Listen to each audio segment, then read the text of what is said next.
करावं लागेल. आदरणीय विलासराव देशमुख साहेब आणि आदरणीय ओमराजे निंबाळकर यांचे वडील आदरणीय पवनराजे निंबाळकर यांचे देखील जीवाभावाचे संबंध राहिलेले आहेत, हे मला मुद्दामून या ठिकाणी सांगितलं पाहिजे.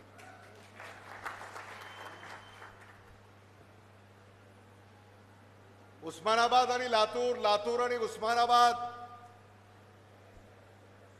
हे नातं काही नवं नाही. खरं म्हणजे आज मी आपल्या मूळ जिल्ह्यामध्ये आलोय अशी भावना माझ्या मनामध्ये येते.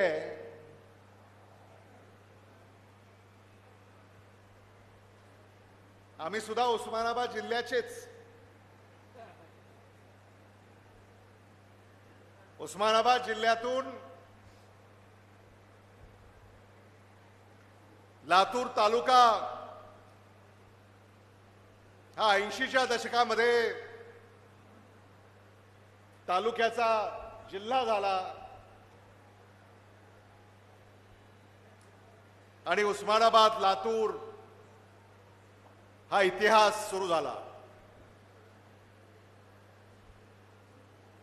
आणि मागच्या काळामध्ये उस्मानाबाद लातूर अशी एक स्पर्धा असायची. उस्मानाबाद पुढं का लातूर पुढं. महाराष्ट्राच्या मंत्रिमंडळामध्ये उस्मानाबादचा नंबर लागणार का लातूरचा नंबर लागणार. मग उस्मानाबादमधून कोण, लातूरमधून कोण, हा इतिहास आपण साऱ्यांनी अनुभवलेला आहे.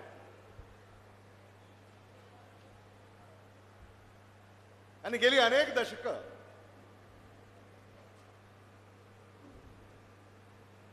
उस्मानाबाद लातूर ही चर्चा आपण ऐकलेली आहे.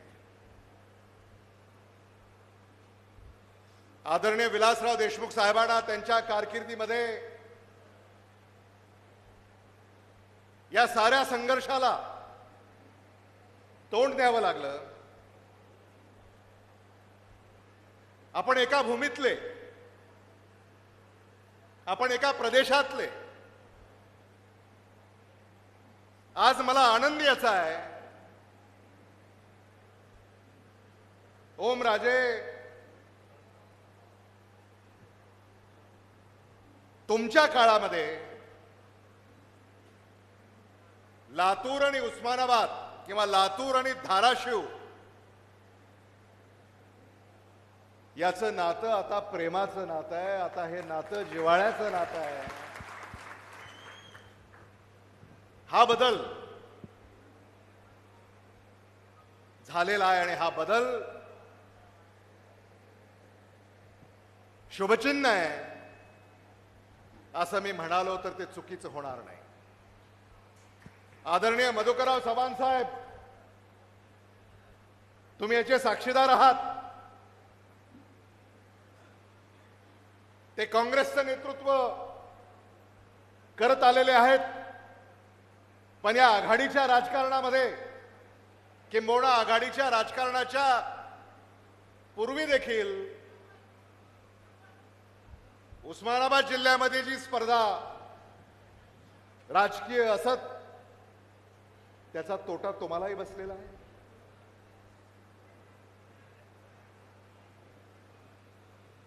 सगळी क्षमता असताना, लोकांचा पाठिंबा असताना काही मुठभर मंडळीच्यामुळे तुमच्यावरही अन्याय झालाय हे आपण अजूनही विसरलेले नाही आहोत. हे मला मुद्दामून या ठिकाणी सांगायचं.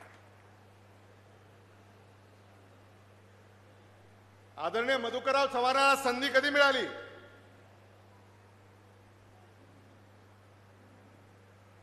खरं तर महाआघाडीच्या सरकारमध्ये तुम्ही मंत्रीच व्हायला पाहिजे. मंत्री होता आलं नाही, म्हणून मराठवाडा वैधानिक विकास महामंडळाचं अध्यक्षपद या आदरणीय विलासराव देशमुख साहेबांनी आदरणीय मधुकरराव चव्हाण साहेबांना दिलं.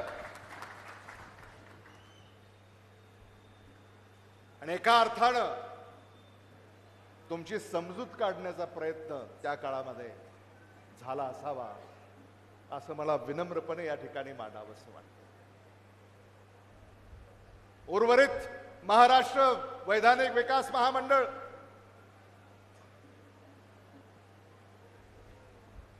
त्याचं अध्यक्षपद आदरणीय उल्हासदादा पवारांना आदरणीय विलासराव देशमुख साहेबांनी दिलं.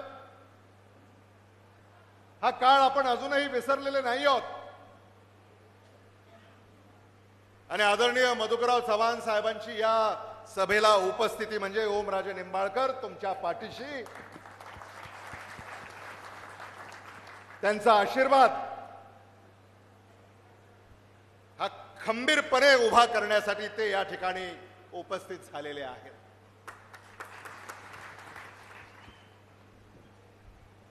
ही तुळजा भवानीची भूमी आहे. तुळजा भवानीकडनं आपण सारे प्रेरणा घेतो. छत्रपती शिवाजी महाराजांनी स्वराज्याची स्थापना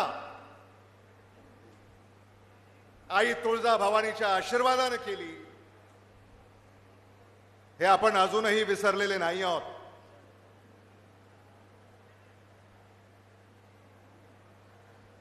आणि म्हणून तुळजापूर, धाराशिव इथे मला छत्रपती शिवाजी महाराजांचे मावळे जसे होते तसे मावळे या लढ्यामध्ये पुढाकार घेत असताना दिसतायत. आणि त्याचं जेवढं कौतुक करावं तेवढं कमी आहे. समोर खूप मोठी फौज आहे. एक मुख्यमंत्री, दोन मुख्यमंत्री, अनेक मंत्री, खूप मोठी फौज आहे. पण ओमराजे तुमच्या आणि तुमच्या कार्यकर्त्यांच्या गनिमी काव्याच्या पुढं ही सगळी फौज ही निकामी ठरेल याबद्दल माझ्या मनामध्ये कसली शंका नाही. आपल्या हक्काचा माणूस आपल्याला भारताच्या सर्वोच्च सभागृहामध्ये निवडून पाठवायचा आहे. तुम्ही त्यांना निवडून दिलं. 5 वर्ष इमाने इतबारे त्यांनी तुमची सेवा केली. महाविकास आघाडीच्या सरकारमध्ये तत्कालीन मुख्यमंत्री उद्धव बाळासाहेब ठाकरे यांच्या मंत्रिमंडळामध्ये मला वैद्यकीय शिक्षण आणि सांस्कृतिक कार्य मंत्री म्हणून काम करण्याची संधी मिळाली. आणि त्या कार्यकाळामध्ये ओमराजे निंबाळकर असतील, कैलाश पाटील असतील यांनी तुमचं लोकप्रतिनिधित्व करत असताना सातत्यानं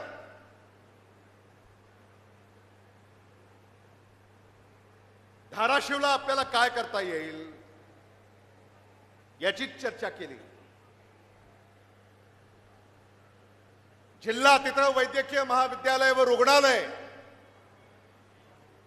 ही संकल्पना आम्ही महाराष्ट्रापुढे मांडली.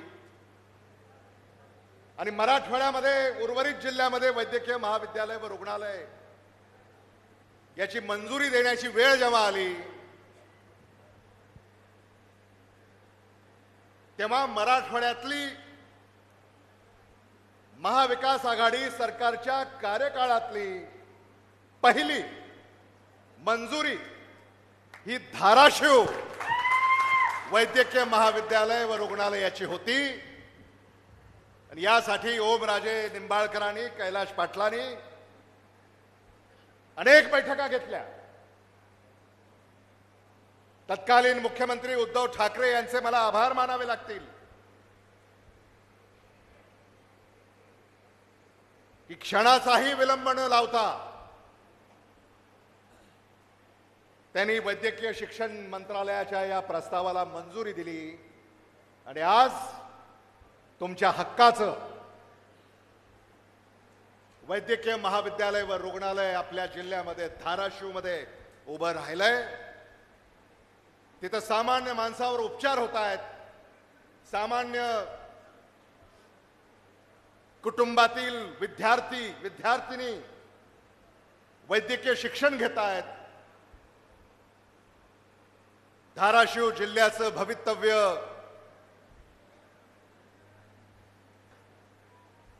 उज्ज्वल करणारी एक व्यवस्था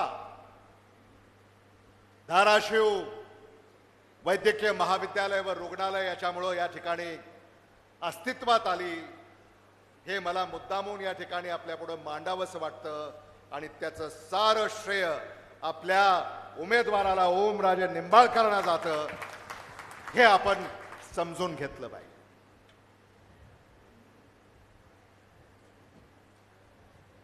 ओमराजे निंबाळकरांनी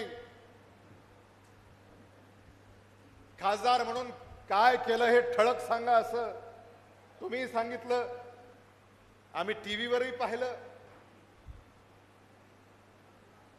आणि त्यांनी सरा पाडा वाचला तुमच्या समोर।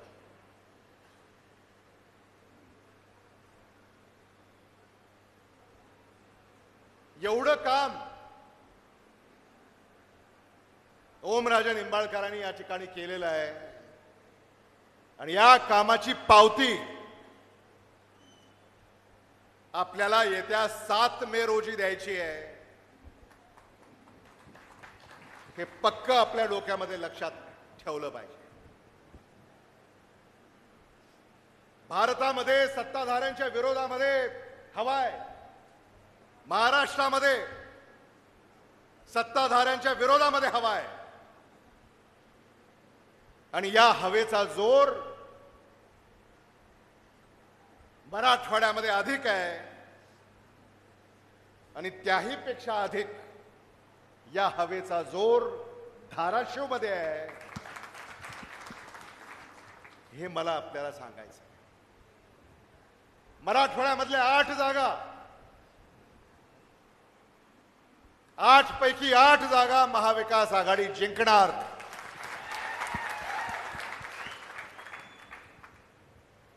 आणि मराठवाड्यातल्या काही जागा याचा निकाल आजच लागलेला आहे, त्याच्यापैकी धाराशिवची जागा ही ओमराजे निंबाळकर विजयी झाले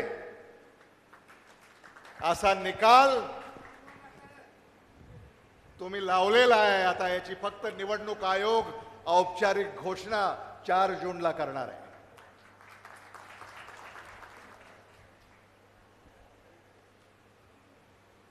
धाराशिवला आपल्याला आणखी योजना आणायच्यात।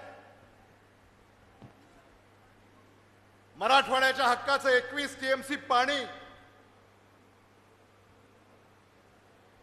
जे आदरणीय विलासराव देशमुख साहेबांनी मंजूर केलं, आदरणीय मधुकरराव चव्हाण साहेबांनी त्याचा पाठपुरावा केला, परिश्रम घेतले आणि आदरणीय मधुकरराव चव्हाण साहेबांनी सांगितलं 21 टीएमसी पैकी फक्त 7 टीएमसी पाणी आजवर आलेलं आहे आणि म्हणून उर्वरित 16 टीएमसी पाणी ओमराजे येणाऱ्या काळामध्ये हे आपल्याला आणावं लागेल आणि यासाठी आम्ही तुमच्या पाठीशी खंबीरपणे उभे आहोत। केंद्राकडनं आपल्याला जलसंपदा विभागाकडनं याच्यासाठी निधी आणावा लागेल। राज्याचा काही निधी, केंद्राचा काही निधी हा खेचून आणावा लागेल, तरच हे काम जलद गतीने पूर्ण होईल आणि सातत्यानं दुष्काळग्रस्त भागातल्या जनतेला जो त्रास होतोय त्या त्रासापासून जनतेला आपल्याला मुक्त करता येईल, हे देखील मला आपल्याला या ठिकाणी सांगायचं। धाराशिव ही तुळजाभवानीची भूमी,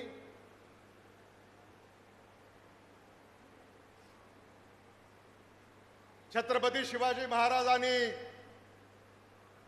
स्वराज्याची शपथ इथेच घेतली.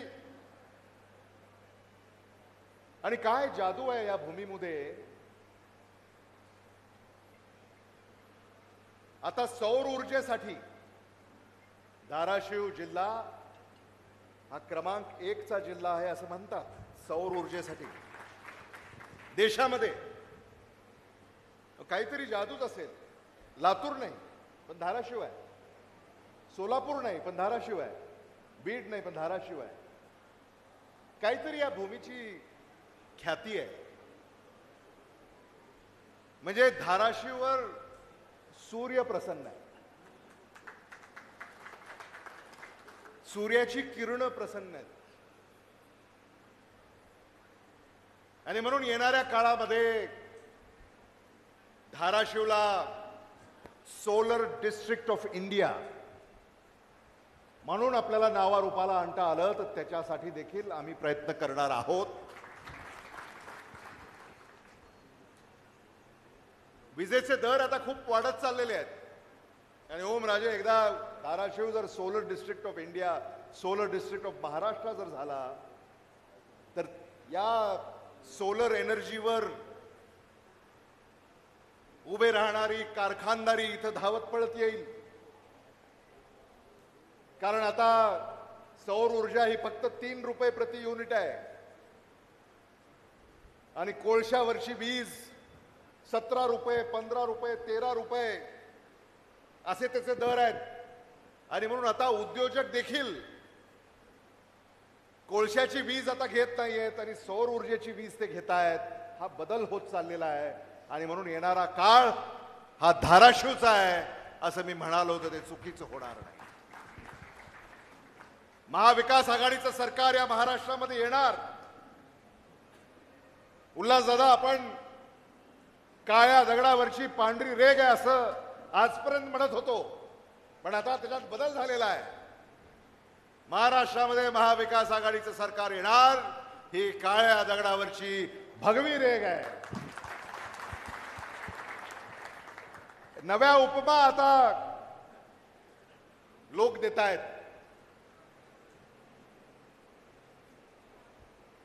महाविकास आघाडीचं सरकार येणार का नाही? हात वर करून सांगा.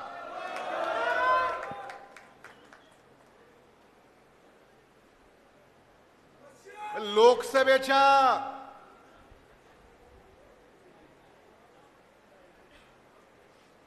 मतदानातून 7 मेला ओमराजे यांच्या नावासमोरचं मशाल हे चिन्ह, याच्या समोरचं बटन दाबायचं आहे. आणि काय त्या तुमच्या मताची जादू असणार आहे. तुम्ही बटन दाबलं की 2 मंत्री बाहेर निघणार आहेत.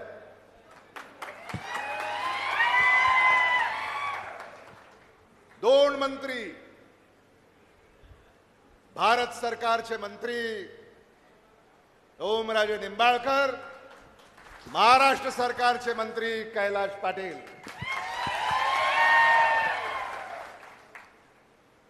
कैलाश पाटलांचं तुम्ही ऐकलं नाही का?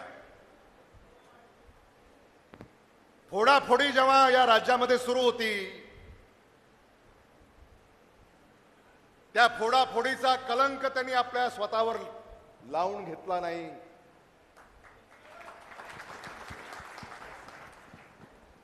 आणि मग ओमराजे महाराष्ट्रामध्ये महाविकास आघाडी सरकार आल्यानंतर आदरणीय उद्धव बाळासाहेब ठाकरे नेहमीच सच्च्या शिवसैनिकाबद्दल भाष्य करतात. आदित्य ठाकरे सच्च्या शिवसैनिकाबद्दल भाष्य करतात. मग या सच्च्या शिवसैनिकाला आपल्याला महाराष्ट्रामध्ये न्याय द्यावा लागेल.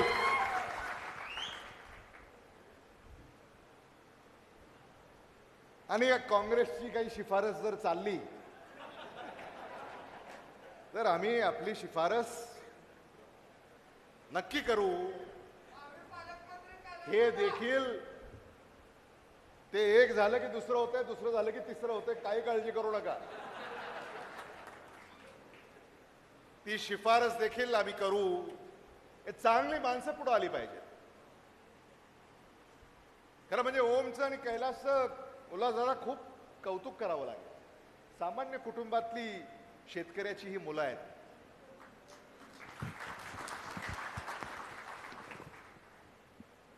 सामान्य माणसाच्या हक्कासाठी लढतायत. सरकार अंगावर घेतली पण सामान्य माणसाची साथ यांनी सोडली नाही.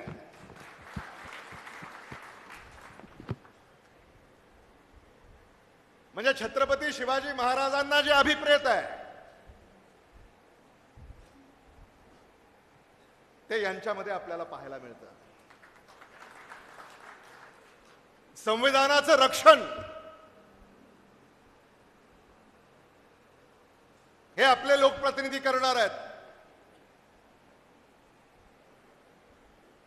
येणाऱ्या काळामध्ये जर हे सत्तेत राहिले तर चीन आणि रशियासारखं भारतात सुद्धा निवडणुका होतील का, ही शंका प्रत्येकाच्या मनामध्ये आहे. आणि म्हणून आपल्यापैकी प्रत्येकाला माझी ही कळकळीची विनंती आहे,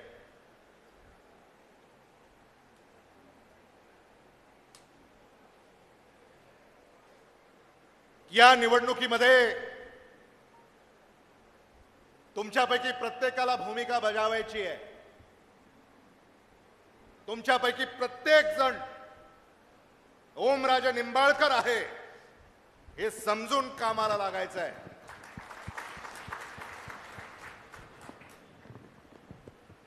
मताधिक्य हे वाढवलं पाहिजे. मतदानाची टक्केवारी वाढवली पाहिजे. धाराशिव लोकसभेमध्ये असा एकही विधानसभा मतदारसंघ असता कामा नये जिथं ओमराजे निंबाळकरांना लीड नाही. लीडची स्पर्धा लागली पाहिजे. आणि आदरणीय मधुकरराव चव्हाण साहेब, आता तुळजापूरमधून किती लीड द्यायची आता हे तुम्हाला सांगावं लागेल. नाही ना, आकडा पाहिजे आता, असं नाही.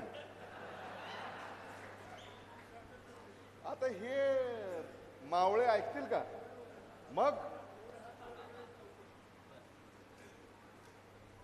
आदरणीय मधुकरराव चव्हाण, आप्पासाहेब पाटील, जगदाळे, बघा आता हे तुम्ही सारं करू शकता.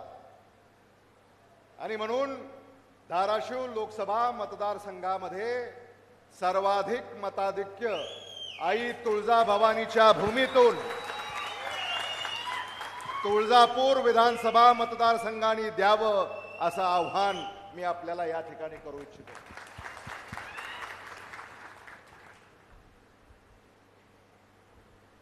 हे नाही केलं तर मग काय केलं?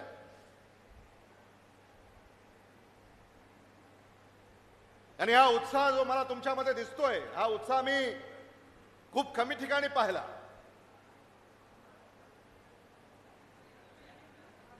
आज अगदी अल्प अवधीच्या सूचनेवरनं आपण या ठिकाणी एवढ्या मोठ्या संख्येनं एकत्रित झाला, याबद्दल आपल्या सगळ्यांचे मी मनापासून आभार व्यक्त करतो. बोलण्यासारखं खूप आहे, पण सारे मुद्दे आपल्या पुढं मांडण्यात आलेले आहेत. भारतामध्ये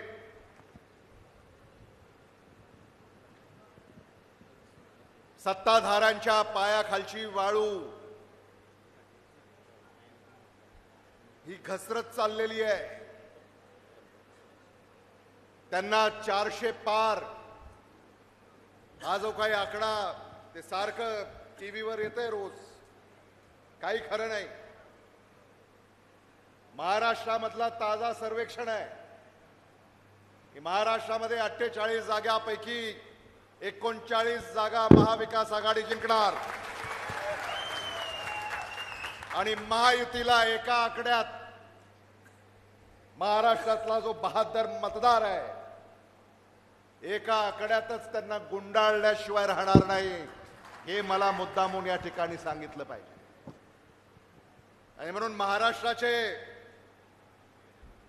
उद्याचे खासदार जेव्हा निवडून जातील, तेव्हा या देशाच्या सर्वोच्च सभागृहामध्ये आपल्या धाराशिवचा खासदार ओमराजे निंबाळकर निवडून गेले पाहिजेत, ही खुणगाट आपण सगळ्यांनी बाळगली पाहिजे. इथल्या उमेदवाराबद्दल न बोललेलंच बरं. आणि तुम्ही सांगितलं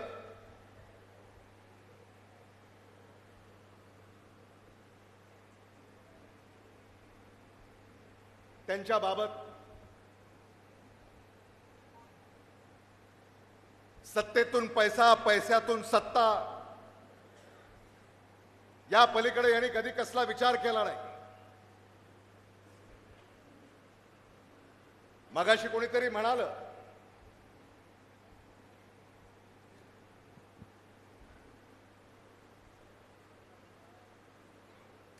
की सगळं एका कुटुंबामध्ये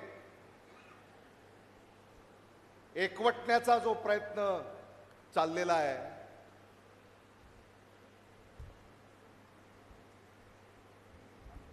हे सामान्य माणसाला मान्य होत नाही.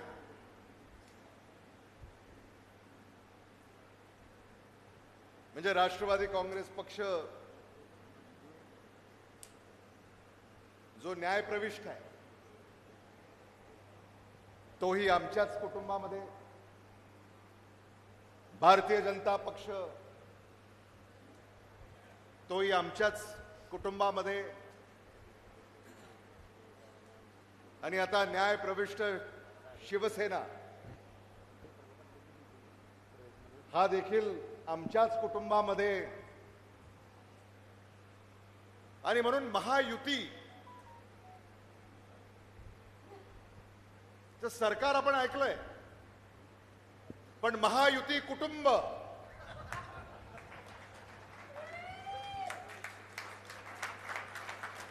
महायुती कुटुंब हे इथंच याचा साक्षात्कार आपल्याला झालेला आहे. अशा स्वार्थी मंडळीच्या पाठीशी उभं राहायचं का, हा खरा सवाल आहे.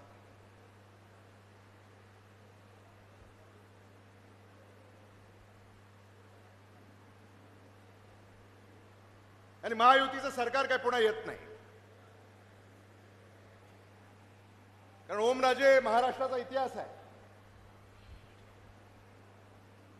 एकदा उपमुख्यमंत्री झालेला व्यक्ती पुन्हा मुख्यमंत्री झालेला नाही, इतिहास आहे महाराष्ट्राचा. एकदा उपमुख्यमंत्री झालेला व्यक्ती पुन्हा मुख्यमंत्री झालेला नाही, हा महाराष्ट्राचा इतिहास आहे. आणि म्हणून महायुतीचे जे उपमुख्यमंत्री आहेत ते काही पुन्हा मुख्यमंत्री होणार नाहीत. आणि जे महायुतीचे मुख्यमंत्री आहेत त्यांच्या ज्या काही अडचणी आम्ही ऐकतोय,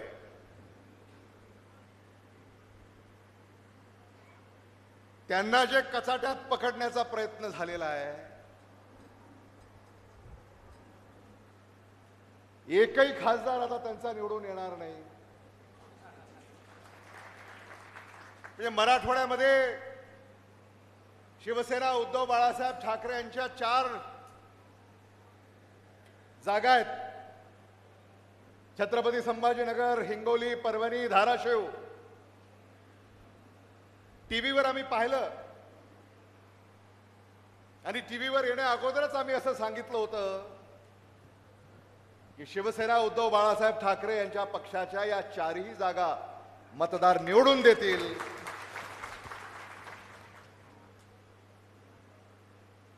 आणि म्हणून पुन्हा मुख्यमंत्री सुद्धा काही, आणि आपल्याला तर माहिती आहे पुन्हा येईन म्हणणाऱ्यांचं काय होतं? त्यामुळे ते देखील येतील असं वाटत नाही. तुम्हीच निवडून देणार नाही. आणि म्हणून महाराष्ट्राला एक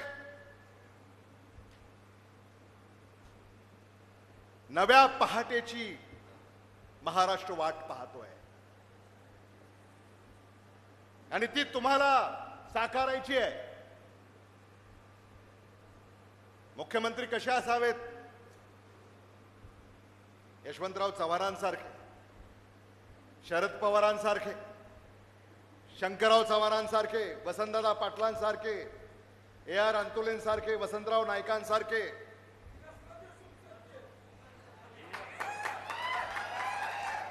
ते मला माहित होतं, पण ओमराजेकडनं आज मी बऱ्याच गोष्टी शिकलोय. म्हणून त्यांना लक्षात आहे का नाही म्हणून मी ते नाव अगोदर घेतलं नाही. याचा अर्थ योग्य आयात निर्यात धोरण, पाम तेल बद्दल आपण जे म्हणालात, कांद्याच्या आयात बंदीवर जे भाष्य तुम्ही केलं, निर्यात बंदी जी सरकारने केली, तर त्याच्यासाठी सुद्धा योग्य आयात निर्यात धोरण, शेतकऱ्यांच्या सल्ल्यानुसार नवीन आयात निर्यात धोरण याची गॅरंटी आणि शेतीची GSTतून मुक्ती,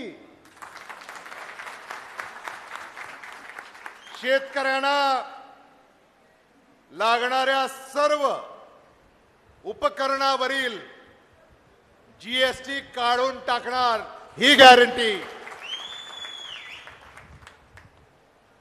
हात बदलणार परिस्थिती.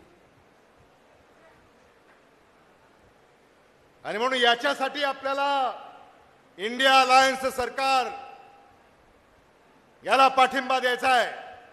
आज मी हा शिवसेना पक्षाचा स्कार्फ, उल्हासदादा, हा स्कार्फ सुद्धा कोणी तयार केला माहिती नाही, कोणाची कल्पना आहे मला माहिती नाही, पण या स्कार्फवर आपण जर बारकाईनं पाहिलं तर उद्धव बाळासाहेब ठाकरे यांचं छायाचित्र तर आहेच, हिंदू हृदय सम्राट बाळासाहेब ठाकरे यांचं छायाचित्र तर आहेच, आदित्य ठाकरे यांचं छायाचित्र तर आहेच, पण इंडिया अलायन्सच्या सोनिया गांधी यांचं देखील छायाचित्र आहे. इंडिया अलायन्सचे राहुल गांधी यांचं छायाचित्र आहे. इंडिया अलायन्सचे शरदचंद्र पवार यांचं छायाचित्र आहे. आणि इंडिया अलायन्सचे अरविंद केजरीवाल यांचं छायाचित्र आहे. आपल्या पुढे आहे. म्हणजे आज आपल्याकडनं सुद्धा खूप शिकण्यासारखं आहे. आणि म्हणून या इंडिया अलायन्सच्या पाठीशी आपल्याला उभं राहायचं आहे. महाविकास आघाडीच्या पाठीशी आपल्याला उभं राहायचं आहे. आणि पेटती मशाल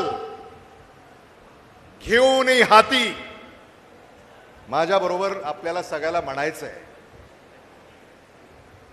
पेटती मशाल,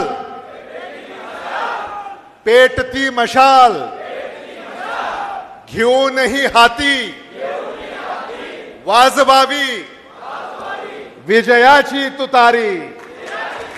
धन्यवाद. जय हिंद, जय महाराष्ट्र. धन्यवाद भैयाजी. खूप मोलाचं मार्गदर्शन या ठिकाणी आपण असंख्य कार्यकर्त्यांना केलात. एक छोटासा पक्ष